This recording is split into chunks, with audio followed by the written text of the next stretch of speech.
Dan kita langsung bergabung dengan jurnalis Kompas TV Alfian Rahman dan juru kamera Misbahul Munir di Rumah Sakit Bayangkara, Surabaya, Jawa Timur. Selamat siang Alfian. 13 jenazah korban masih belum teridentifikasi. Lalu apa langkah dari tim DVI untuk mempercepat proses identifikasi?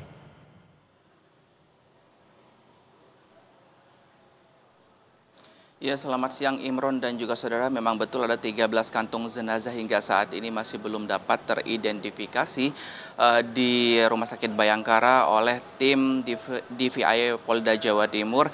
Namun yang kami dapat informasikan terbaru memang dari petugas yang tim DVI Polda Jawa Timur sendiri melakukan proses identifikasi non-stop begitu selama 24 jam dan tidak hanya berasal dari tim DVI Polda Jawa Timur namun juga berasal dari Dokkes Polda Jatim, bidang DVI Mabes Polri hingga tenaga forensik dari berbagai macam instansi termasuk juga melibatkan dokter ahli di bidangnya. Ini salah satu upaya yang dilakukan oleh tim DVI Polda Jawa Timur untuk mempercepat proses identifikasi dari 13 kantung jenazah yang memang hingga saat ini belum teridentifikasi dan juga mempermudah proses informasi begitu kepada keluarga korban yang hingga saat ini juga kami masih memantau ada beberapa keluarga korban yang masih terus bertahan di Rumah Sakit Bayangkara untuk menanti jawaban begitu atau keputusan ataupun hasil dari identifikasi lanjutan yang kami dapat rangkum begitu hingga saat ini sendiri Imron dan juga saudara 51 korban meninggal dunia sudah berhasil diidentifikasi dari 54 kantung jenazah di mana Rumah Sakit Bayangkara sendiri menerima sebanyak 67 kantung jenazah yang hingga saat ini jika kita kurangkan atau kita kalkulasi begitu Imron dan juga saudara masih terdapat 13 kantung jenazah yang masih dalam proses identifikasi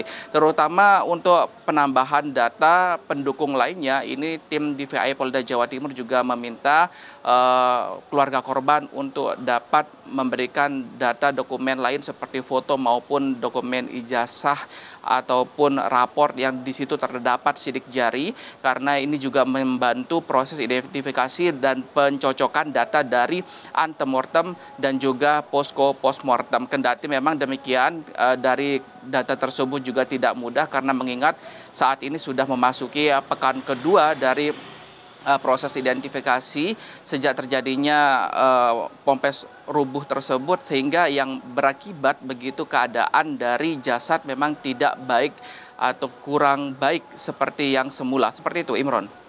Alfian, hingga saat ini polisi tengah menyelidiki kasus runtuhnya Pondok Pesantren Al-Khozi ini. Lalu apakah sudah ada pihak yang diperiksa, siapa saja atau bahkan sudah ada penetapan tersangka dalam kasus ini?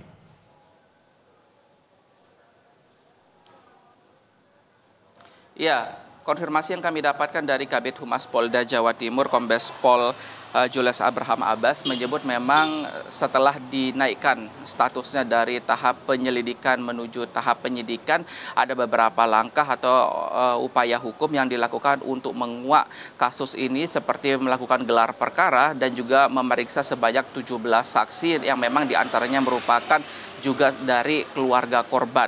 Namun kepada awak media ini Kabid Humas Polda Jawa Timur juga menekankan bahwa penanganan kasus hukum untuk kasus tragedi Pondok Pesantren rubuh ini memang tidak tergesa-gesa dan berhati-hati.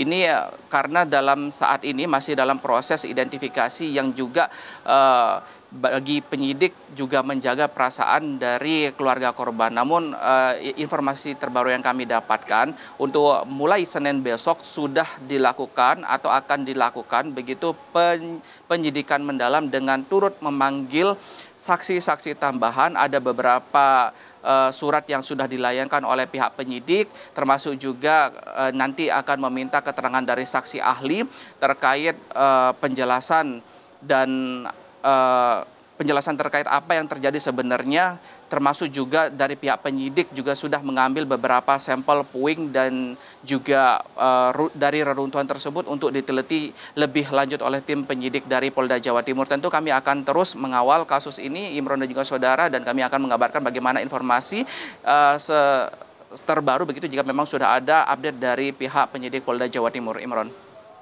Baik, hingga siang hari ini ada 51 jenazah yang sudah teridentifikasi, sementara itu 13 korban atau jenazah lainnya masih dalam tahap proses identifikasi. Terima kasih atas laporan Anda, jurnalis Kompas TV Alfian Rahman dan juru kamera Misbahul Munir.